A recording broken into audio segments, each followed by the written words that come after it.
Amém. Deus abençoe.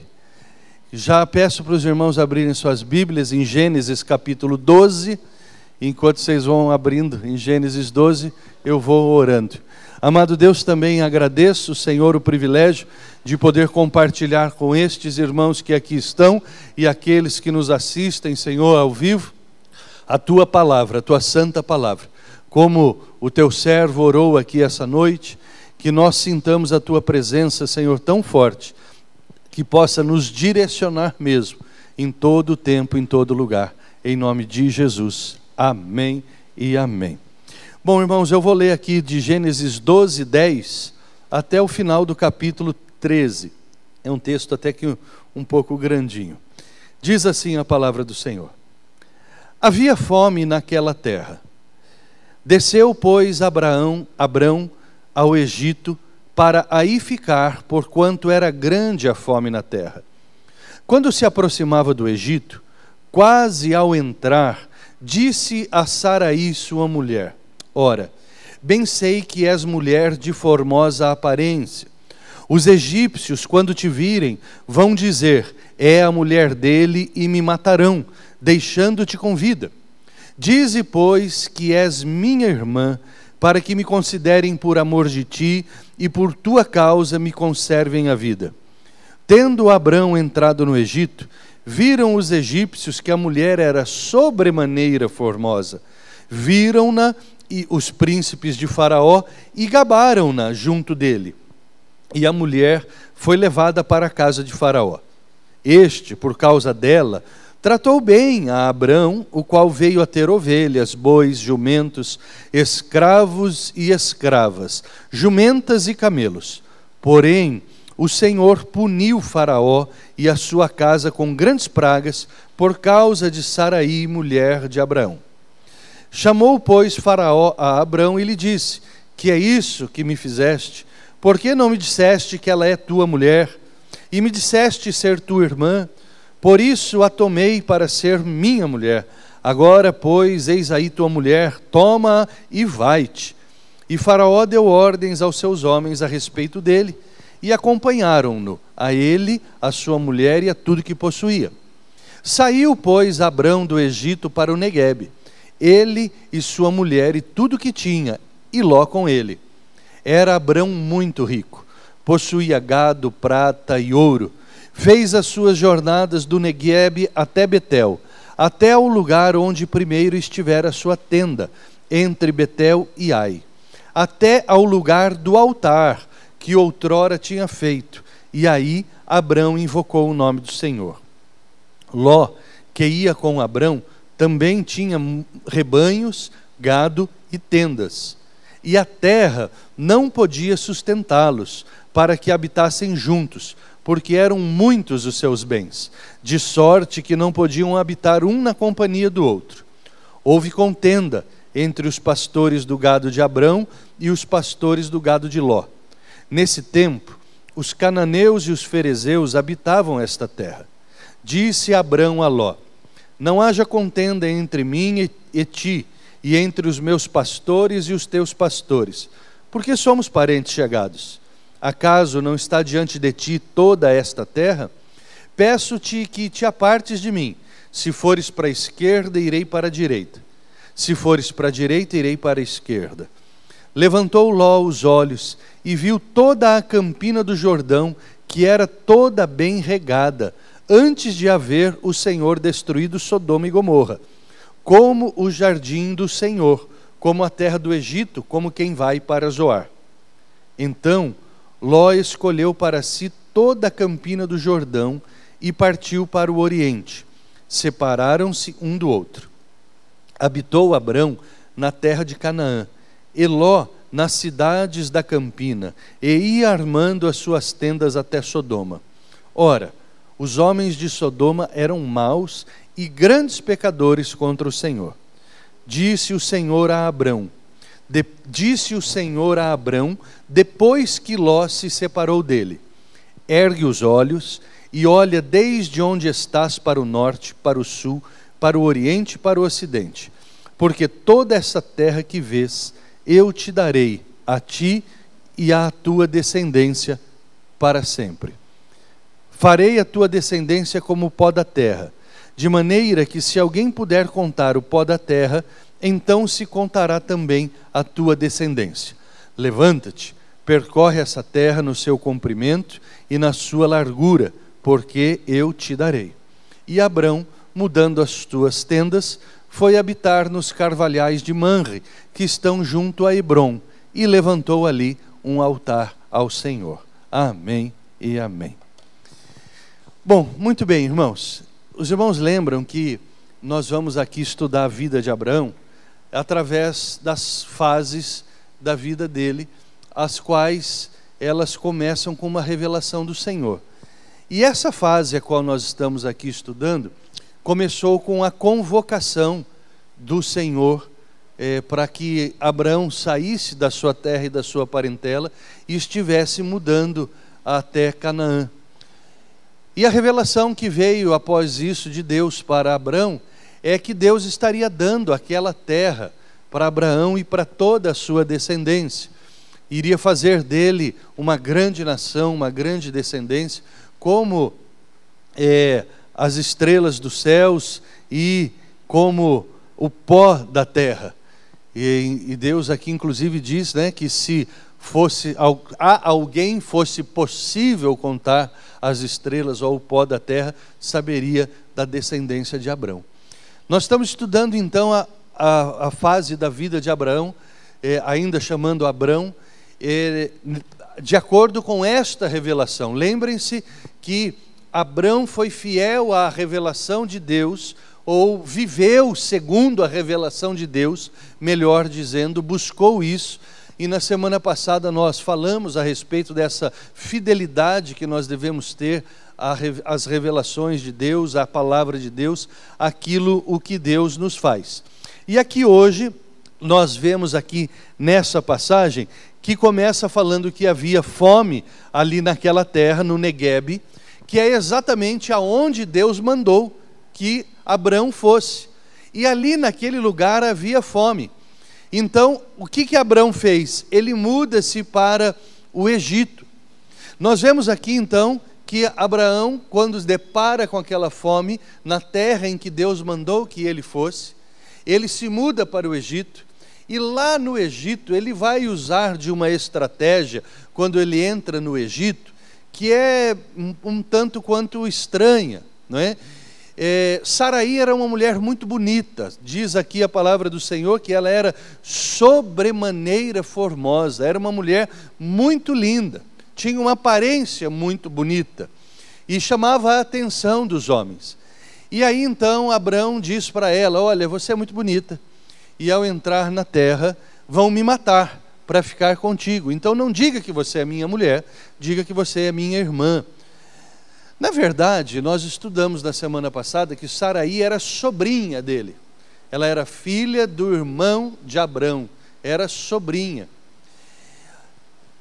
Muitos estudiosos e muitos livros que a gente pode ler, e teólogos dizem, que a palavra usada para sobrinha, para filha, para irmã, é a mesma no hebraico. Para tentar amenizar um pouco a mentira de Abraão, né?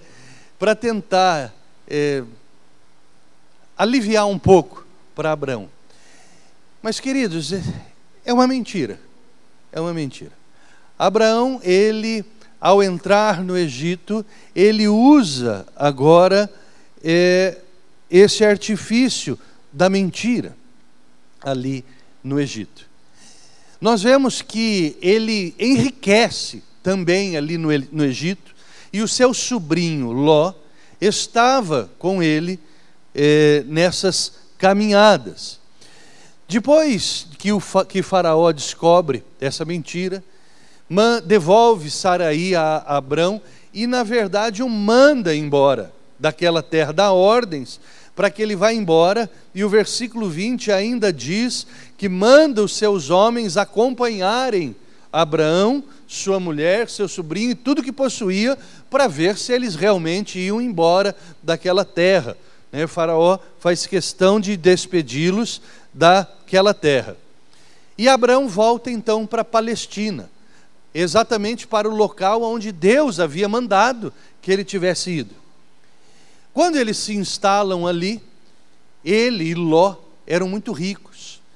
E entendemos pela palavra do Senhor e pelos historiadores que não houve homem mais rico do que Abrão naquela época. Jó, que também era muito rico, era dessa mesma época, era contemporâneo de Abrão, mas ele estava em outro lugar. Então, haviam esses homens muito ricos na terra.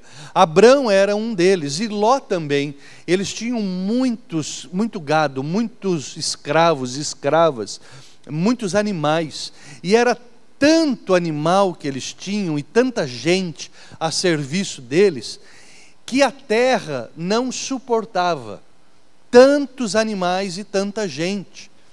E aí então o que acontece? Começa a passar necessidades. E aí então começa a haver briga entre os trabalhadores de Ló e os trabalhadores de Abrão. Muito bem, Abrão chama Ló e diz: olha, nós vamos ter que nos separar. Nós não quero que haja contenda entre nós somos parentes chegados, né? Ló também era sobrinho dele, nós somos parentes chegados, e aí é o seguinte, escolhe para o lado que você vai. Se você for para a direita, eu vou para a esquerda, se você for para cima, eu vou para baixo, né? E a gente se separa. E Ló então escolheu um lugar aonde ele queria ir. Lembrem-se que eles estão na Palestina, no Negueb, no deserto, num lugar árido. E Ló, ao olhar as campinas do Jordão, Campinas é um local de pasto verde, muito bonito. Ele olha aquilo e aquilo lhe enche os olhos, ele diz: eu vou para lá. E então Abrão o despede e Ló vai embora para aquele lugar e vai mudando sua tenda até chegar à cidade de Sodoma, a cidade onde a palavra de Deus diz que os homens eram muito pecadores. E aí então, neste momento em que Ló vai embora, Deus reitera a revelação que deu para ele. Deus fala mais uma vez o que ele tem preparado para Abrão. Qual a promessa que ele tem para Abraão? Ele reitera, ou seja, ele fala mais uma vez quais os planos que Deus, tem para Abrão. E aí então, diz aqui que Abrão então, definitivamente, ele faz o que Deus mandou ele fazer. Aqui no versículo 18 diz: e Abrão, mudando as suas tendas, então foi habitar nos carvalhais de Manre, que estão junto a Hebrom, e levantou ali então um outro altar. Vou aproveitar e fechar aqui então. Bom, muito bem, a gente vê então, irmãos, que... Melhorou. A gente vê então que agora Abraão, então ele vai ser efetivamente fiel ao Senhor. Muito bem, essa é a história que nós acabamos de ler aqui na palavra do Senhor, e eu queria destacar algumas coisas interessantes. Veja bem, Deus deu uma ordem. Deus deu uma ordem. Eu acho que é melhor fechar essa, viu, Bruno? Vocês lembram que Deus, na verdade, Deus fez um convite, uma convocação para Abrão. Abrão morava lá na Caldeia, em Ur dos Caldeus. E Deus disse assim para ele: Abrão, sai da tua terra, sai do meio da tua parentela e vai para uma terra a qual eu te mostrarei. Abrão foi obediente, ele foi, não é? Ele creu no Senhor e ele foi. E ele chegou na terra, ele chegou ali no Negueb, como nós podemos ver aqui no 12, capítulo 12, versículo 9, seguiu Abrão dali indo sempre para o Negueb, ou seja, para o sul da Palestina, que é onde Deus havia mandado. E aí o versículo 10 diz aqui que havia fome naquela terra. Desceu então Abrão para o Egito, ou seja, Por causa da fome, Abrão sai do lugar onde Deus havia mandado que ele fosse. E ele vai então para o Egito. Queridos, isso é uma coisa que eu queria destacar aqui hoje para cada um de nós. Às vezes nós somos fiéis a um chamado de Deus. Deus nos fala, vai para algum lugar e nós vamos. Ou nos colocamos numa certa situação. Mas ao chegar naquele lugar ou naquela situação, ao depararmos com algumas dificuldades, nós não temos paciência para aguardar a provisão de Deus. É exatamente contra esta ansiedade que Deus fala para cada um de nós. Que nós não sejamos ansiosos pela vida, pelo que haveremos de comer ou de vestir, porque Deus haverá de dar esta provisão. E Ele diz, olha, os pássaros não plantam, não ceifam, não acumulam em celeiros, mas Deus os sustenta. Olha os lírios do campo, não tecem nem fiam, mas eles se vestem com toda a glória, que nem Salomão assim se vestiu, não é? E aí ele diz, buscai em primeiro lugar o reino de Deus e a sua justiça, porque as outras coisas lhe serão acrescentadas. A ansiedade que a Bíblia diz para não termos, não é a ansiedade de querermos alguma coisa ou de esperarmos algo que queremos. Porque Jesus mesmo, ele disse, há muito tenho ansiado, querido, participar dessa ceia com vocês. Essa ansiedade que nós devemos deixar das nossas vidas, é aquele sentimento que nos consome e nos impacienta a ponto de abandonarmos a direção das nossas vidas que estava sendo Deus, para nós buscarmos alguma solução humana. Por causa da fome, Abraão esqueceu o que Deus havia falado para ele, que era para ir para Canaã, e ele vai para o Egito. Sabe, meus irmãos, em alguns momentos das nossas vidas, nós vamos ser provados. Deus vai provar a nossa paciência, Deus vai provar a nossa fidelidade em muitos momentos da nossa vida. Olha, se Deus mandou que Abraão fosse para aquela terra, você acha que Deus mandaria ele para aquela terra para matar ele lá? Se Deus quisesse matá-lo, matava ele lá na Caldeia. Se Deus quisesse punir, puniria ele lá na Caldeia, e não lá em Canaã. Então, nós vemos aqui que Abrão começa os seus problemas quando ele decide sair de debaixo da direção de Deus, quando ele se impacienta, quando ele não aguenta esperar aquilo que Deus irá fazer da vida dele. Eu me lembro e não canso de falar de um irmão que pedia para mim, isso quando eu era pastor no Taquaral, que ele queria casar. Ele queria casar e ele vivia muito triste porque ele era muito feio. E ele era muito triste porque a mãe dele falava para ele, rapaz, você é tão feio que você nunca vai casar. Né? Ele realmente era bem feinho, tadinho. Né? E eu sempre dizia que pelas costas assim, ele era até mais bonito, porque a nuca dele tinha uma boca assim, ele ficava mais bonitinho se pintasse os olhos ali. Mas ele era muito feinho, tadinho. E ele vivia assim com essa tristeza, essa angústia, que ninguém ia querer casar com ele por causa da funilaria dele. E aí ele pedia para mim, pastor, ora para que eu arrume uma esposa. E eu, amém, meu irmão, Deus realmente é um Deus de milagre, vamos orar. E aí oramos, e um dia Deus falou assim para mim, falou assim, fala para ele que eu estou mandando a Rebeca dele. Eu falei, o senhor está de brincadeira comigo, né? Fala de novo, que eu não estou mandando. Aí eu falei, vou entregar, minhas pernas bambas, entreguei. Falei, meu irmão, vou falar uma coisa para você, Deus tocou no meu coração, que Ele está mandando sua Rebeca. E era verdade, era de Deus esse negócio mesmo. E uma moça bonita se apaixonou por ele. Falei, aleluia. Bom, muito bem. Aí, veja bem, Deus deu a promessa. Deus realizou o desejo do coração dele. Deus foi além, trabalhou num trauma que ele tinha, desde a infância, que vinha até da própria família, da própria mãe. E Deus, olha só que obra fenomenal que fez na vida desse homem. Não é verdade? Muito bem. Aí quando chega a moça, eu digo para ele: queridão, seguinte, eu entendo todo o seu trajeto, toda a sua ansiedade, todo o seu sentimento.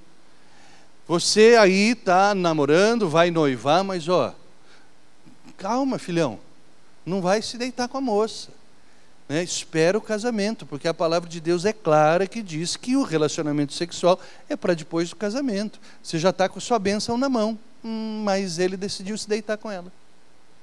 Ou seja, Deus faz as coisas, mas às vezes nossa ansiedade, as nossas preocupações, a nossa falta de paciência faz com que a gente saia de debaixo da bênção de Deus.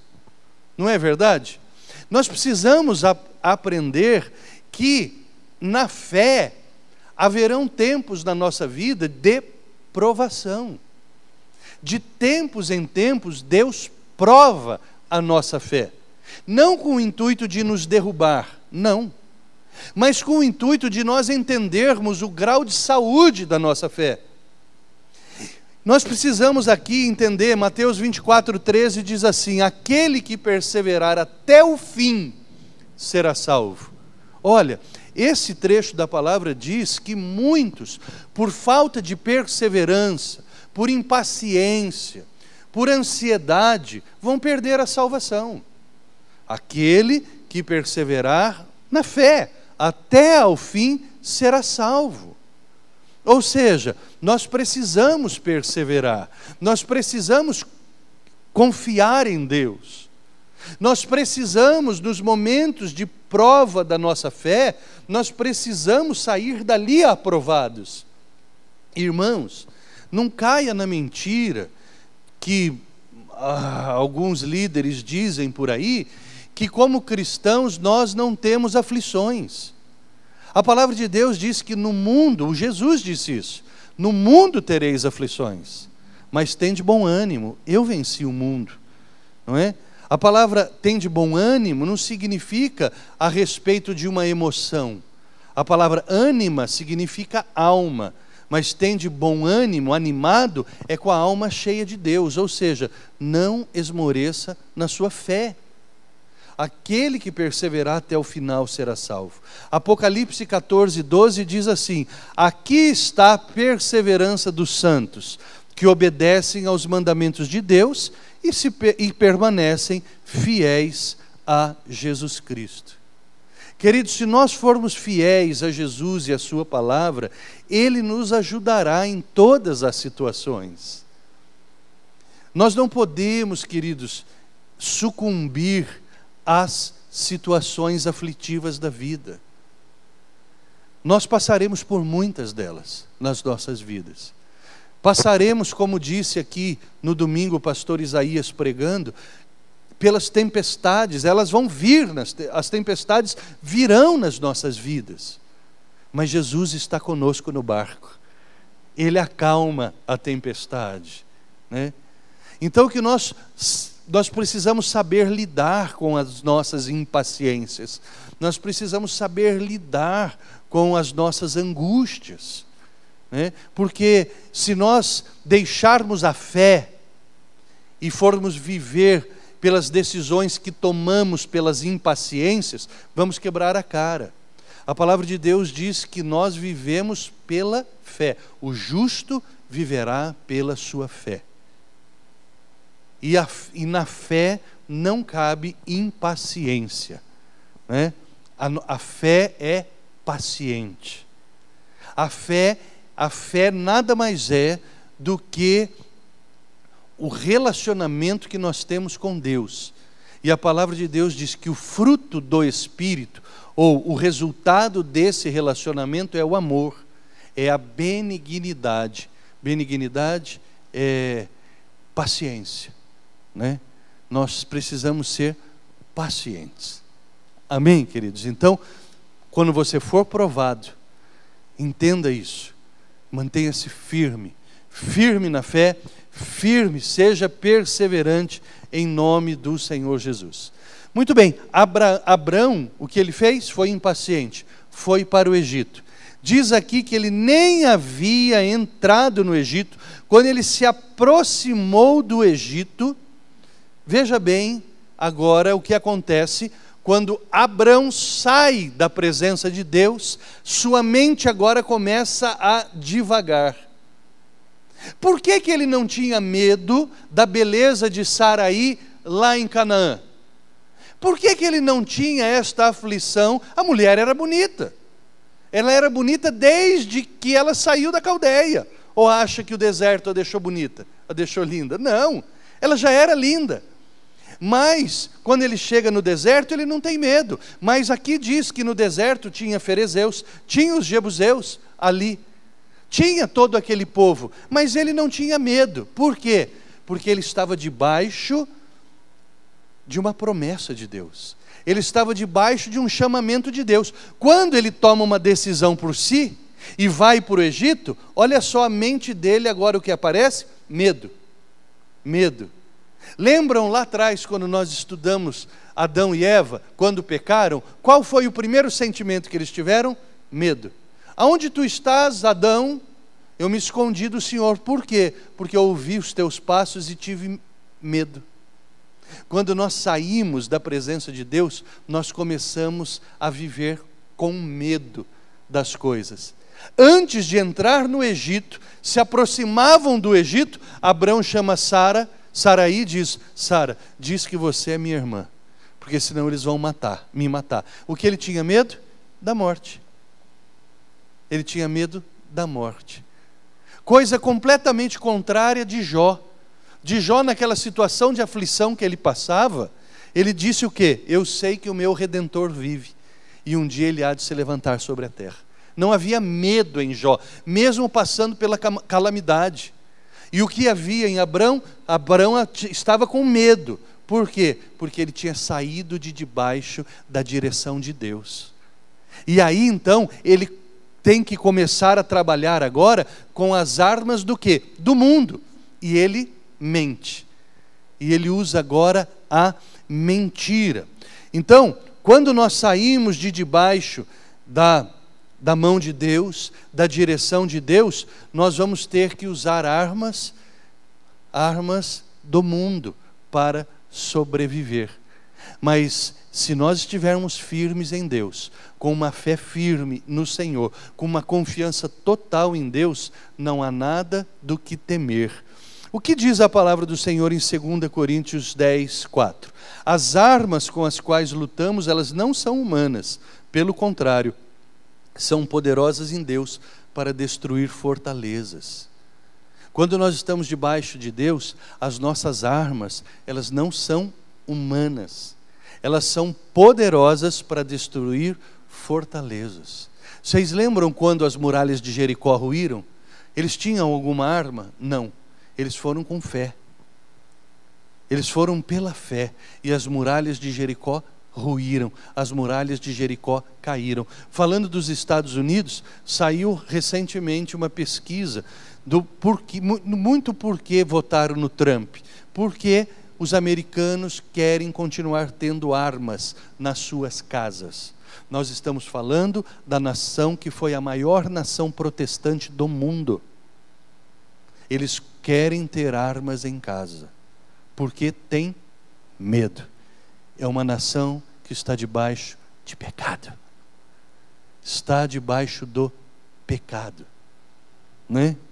Porque se não estivesse, não temeriam nada. Porque lá em Romanos 8, 31 diz assim: que diremos, pois, destas coisas? Se Deus é por nós, quem será contra nós? Se nós confiamos em Deus dessa forma, nós não temeremos, nós não temos medo.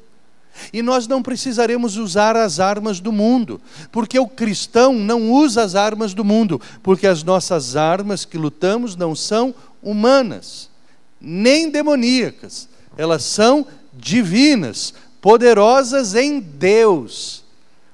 E elas têm poder para destruir fortalezas. Fortalezas. A segunda coisa que eu queria dizer aqui essa noite, irmãos, não saia de debaixo da presença de Deus para que você não precise lutar com as armas do mundo. Para que você não precise usar artifícios humanos ou demoníacos para você prosseguir a sua vida. Para você salvar a sua vida, para você salvar o seu nome. Aqui, Abrão teve que usar a mentira.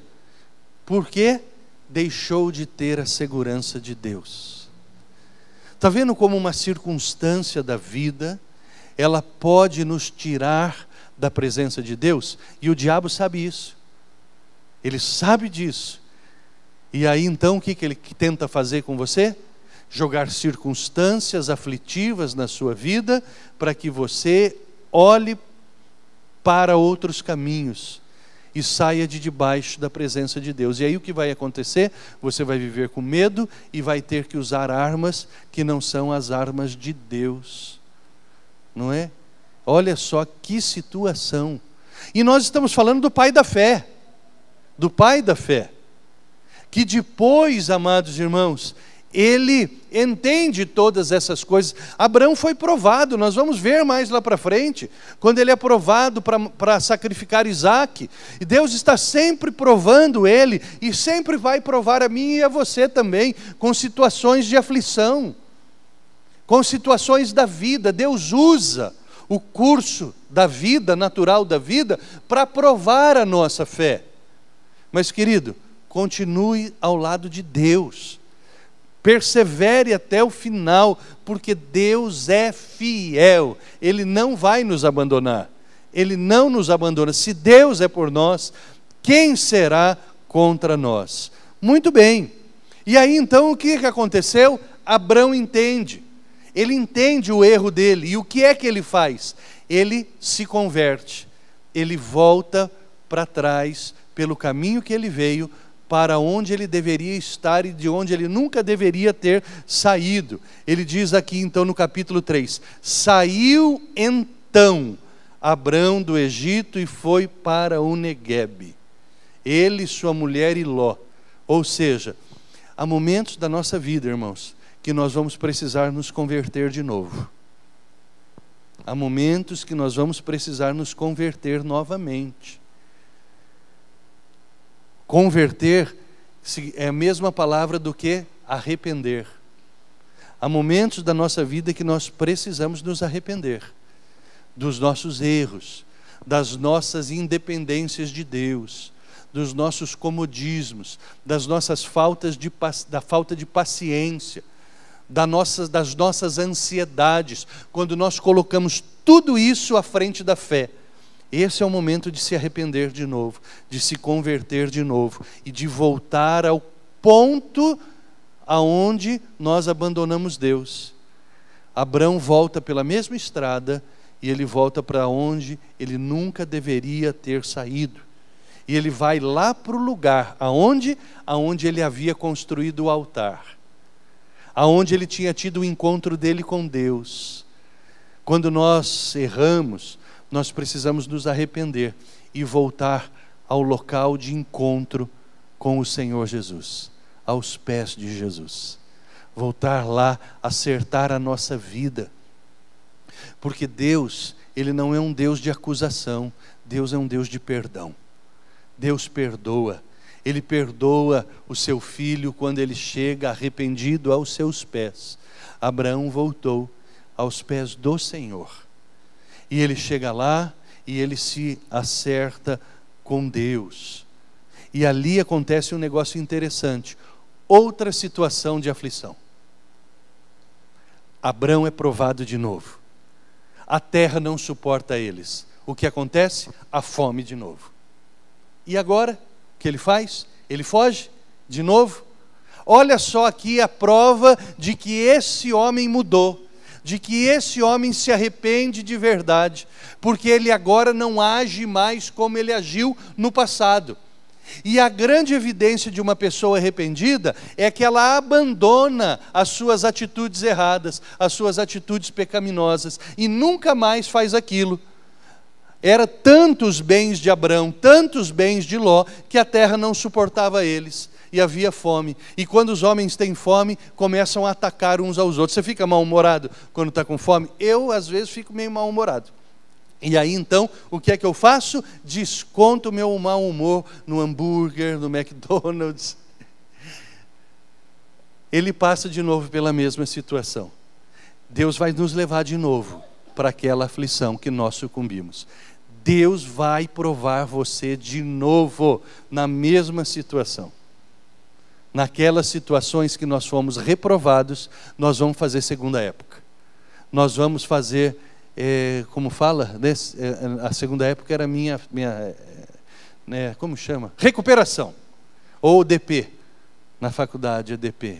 Você vai ter que fazer essa matéria de novo, vai passar fome de novo. E aí, o que Abraão faz? Chama Ló. Ló, vem aqui. Nós não podemos ficar juntos, Ló. Nós não podemos ficar juntos. Se for para a direita, eu vou para a esquerda, você escolhe. E aí o que Ló faz? Passa os olhos na terra, aonde eles estão é deserto, ele vê um campo verde, coisa mais linda, né? Rio, falou, eu vou para lá. Abraão fala, vai filho, pode ir, pode ir. Ele viu a coisa bonita e foi, né?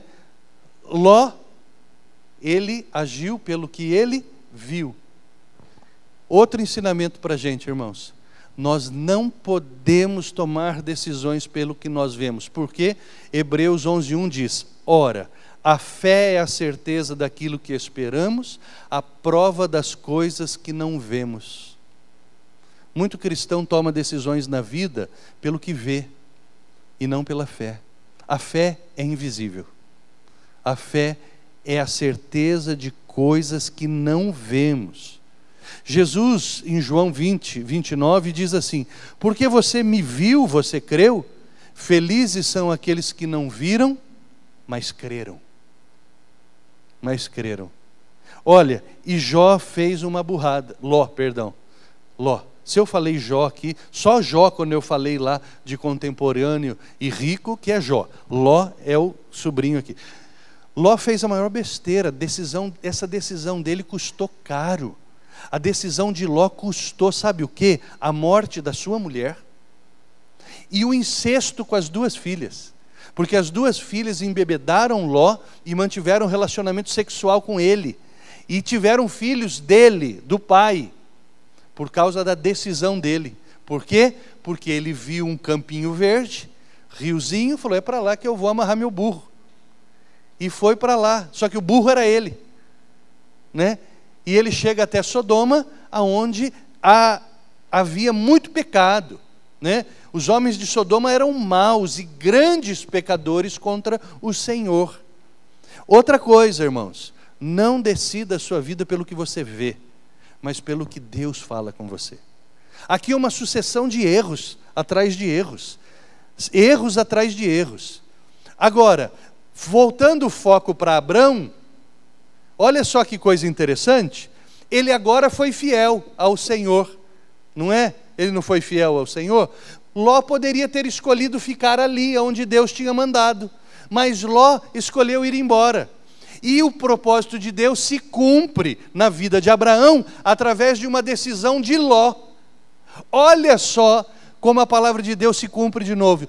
Todas as coisas cooperam para o bem daqueles que amam a Deus e que são chamados segundo os seus propósitos. Quem fez a decisão foi Ló. A decisão de Ló cumpriu a palavra de Deus na vida de Abraão. Quando nós somos fiéis ao Senhor, as decisões das pessoas, elas cooperam para o nosso bem. Deus tem o coração do rei nas mãos. Por isso que nós não precisamos ficar preocupados, porque o coração do Trump está nas mãos de Deus. O coração do Temer está nas mãos de Deus. E as decisões, mesmo erradas das pessoas, cooperam para o nosso bem, porque a palavra diz isso. E aí então Abrão fica na terra a qual Deus tinha falado para ele ficar. E Ló vai embora. Olha só o que ser fiel a Deus faz conosco. Deus, Ele luta ao lado dos fiéis. Deus luta pelos obedientes. Que coisa tremenda, não é? Que coisa maravilhosa. A decisão dos outros, se somos fiéis, nos beneficiam, nos abençoam. Ló vai embora. Então, querido, não viva pelo que os teus olhos veem. Não viva pelo que os teus olhos veem.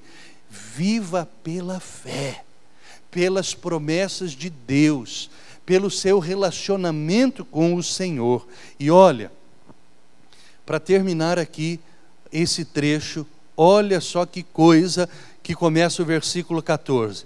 Então Ló, no 13, ele vai embora para as campinas do Jordão, no 12, no 13, e aí, ali, e no 14, disse o Senhor a Abrão, depois que Ló se separou dele: ergue os olhos, olha toda essa terra a qual estou te dando, te darei a ti e a tua descendência. Deus só reitera o que ele prometeu para Abrão quando Ló vai embora. Lá atrás, Deus chamou quem? Abrão, não Ló. Abrão, sai da tua terra e do meio da tua parentela. Não era para ele levar Ló embora. Ló só atrapalhou Abrão.